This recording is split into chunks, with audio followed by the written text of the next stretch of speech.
Hello everybody, KemoSabi here, coming at you with another video. So this one's off of the STAR webpage, read up by Jesse Winter and Perrin Grauer, off of StarMetro, Vancouver. Published Tuesday, January 8th, 2019, with the topic of Wet'suwet'en land defenders rally after 14 arrests. Retreat from Gitimit'en checkpoint. We lose this, we lose our culture. Maurice West Forest Service Road, BC. After Monday's chaotic retreat from the Gitimit'en checkpoint, the mood Tuesday at the Gitimit'en camp Healing Lodge was subdued and tense. Windows were covered with blankets. On the bridge nearby, a gate was topped with barbed wire and monitored by a security camera as Gitimit'en clan members awaited the inevitable return of police. The RCMP are enforcing an injunction authorizing them to clear the way for construction of a natural gas pipeline through Wet'suwet'en territory.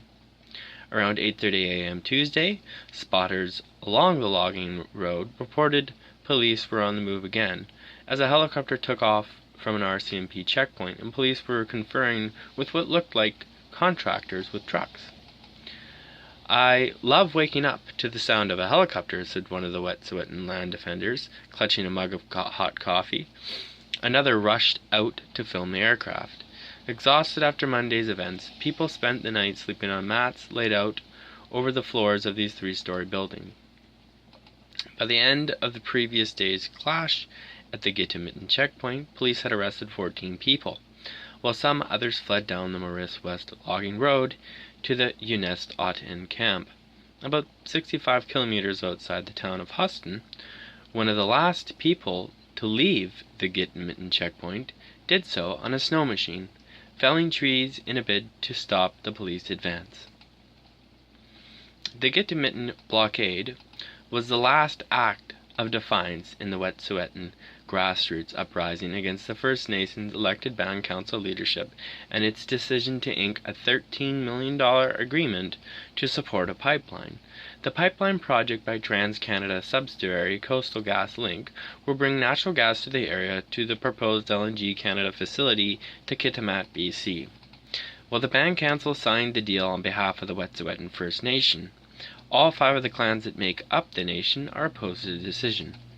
The clan chiefs, who inherit their positions but are still considered integral leaders of their communities, say the First Nations Bound Council only has jurisdiction over the reserve, not their entire traditional territories. Each Wet'suwet'en clan is made up of a number of houses, also headed by hereditary chiefs. Those house chiefs are anonymously supported a decision to block Coastal Gas Link from entering their territories. Speaking in the library of the office of the Wet'suwet'en in Smithers, BC, Chief Namox donned his traditional red and black regalia ahead of a rally in the town in support of the Wet'suwet'en land defenders. Chief Namox, a Wet'suwet'en hereditary chief, also known as John Ridsdale, spoke fiercely of the connection between the land and Wet'suwet'en culture, saying both history and the future are at the head of the current conflict between the Wet'suwet'en dissenters and Coastal Gas Link. It's our land, it's our people, it's our air, it's our water, it's our future, it's our past. It's everything, he said. No money can buy this. We lose this, we lose our culture. Moments earlier, Chief Namox had left a meeting with the RCMP in the boardroom next door, telling them he had other work to do and could not spend time speaking with representatives of a police force that had just the day previous disrespected his people. "If I'm emotional, it's because of what they did to our people yesterday," he said. "You don't go and hurt our people and come in here the next day and say, 'I'm sorry.' You bring out machine guns on our people, force our people to run, put our people through trauma, and then next morning ask to meet with us, and they want to shake our hands? No, you don't do that." At the rally itself, Chief Namox addressed a crowd of more than 100 people, thanking them for their support and drawing their attention to the ongoing efforts of land defenders. Other hereditary chiefs and regular Wet'suwet'en Nation members spoke to the crowd, including 72-year-old Carmen Nakal, who was arrested the day previous when police broke through the Gitimit'n checkpoint.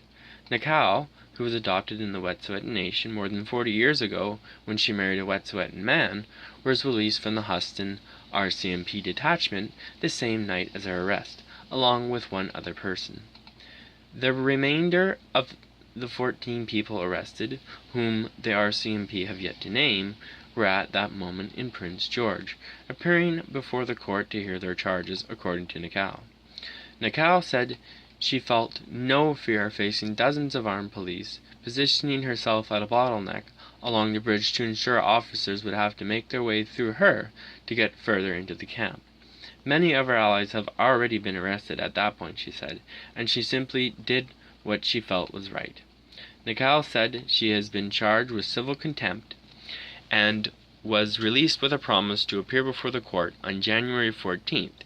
She had been told she was not prohibited from contacting other individuals who had been involved in the police confrontation, many of whom are friends and family members. She was, however, banned for the time being from approaching the logging road that leads to the Gitimit'n and Gitimit'n checkpoints. She had been bringing her grandchildren to Wet'suwet'en territory for years to teach them about the land where their ancestors had lived and played, she said, and she intended to do so for as long as she lived. She called her act of civil disobedience a small sacrifice when viewed through the lenses of the injustices Indigenous people faced daily. When I look at what I've given up, a few hours to drive to camp, a few more to drive to Prince George, a record, that is small stuff, she said. When I look at all the Indigenous people who have, from birth, put up with injustice, it's a lifetime for them. I could walk away any time because I've got white skin. Where the conflict over the Coastal GasLink pipeline is happening. Coastal GasLink says it has the support of every elected body of the First Nations the pipeline is planned to run through, but within the Wet'suwet'en territory, hereditary chiefs and other members are blocking its progress. So we have a little image.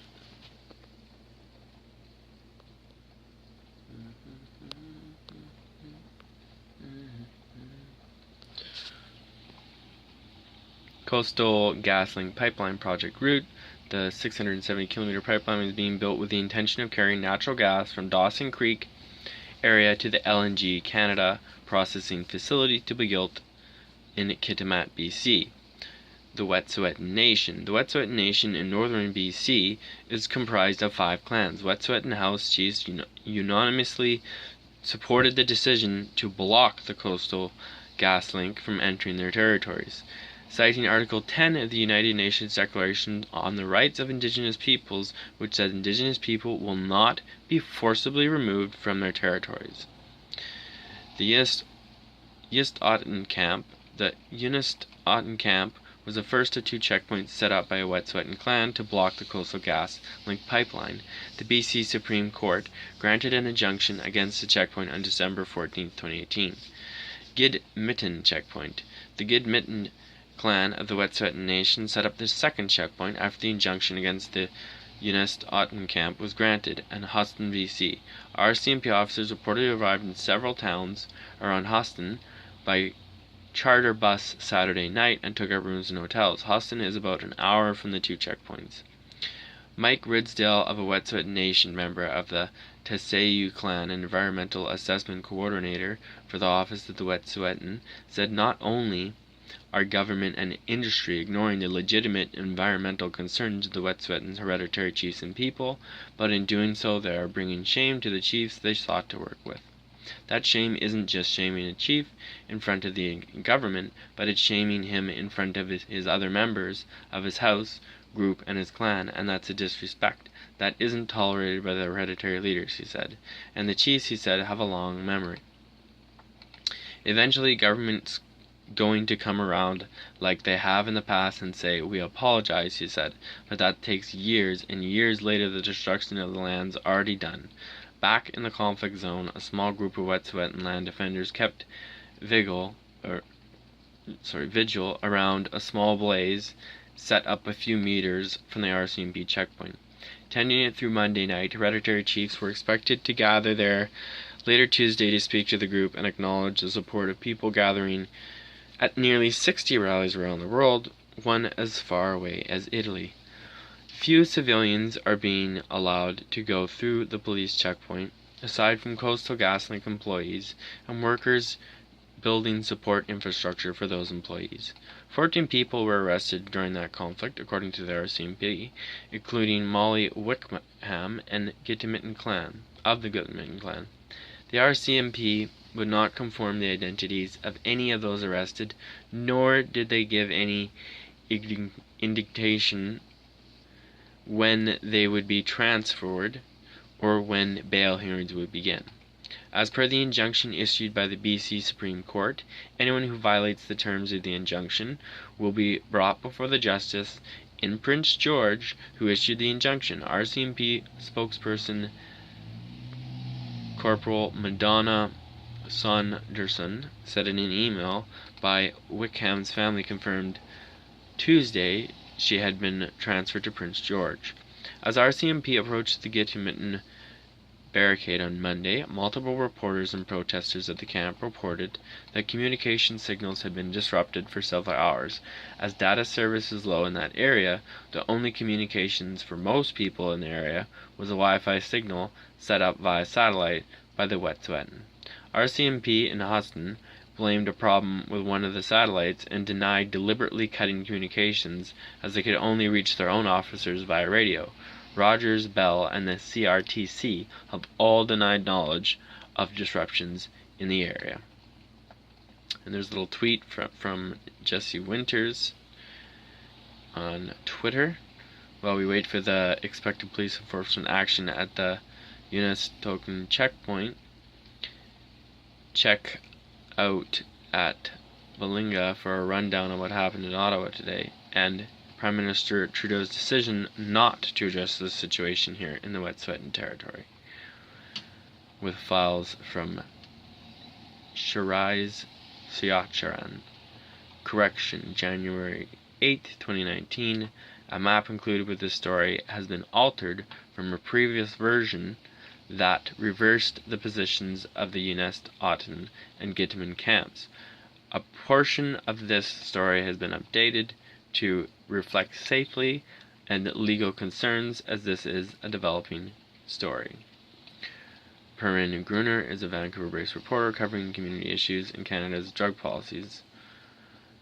And Jesse Winter is an investigative reporter based in Vancouver. Hopefully you liked the write-up.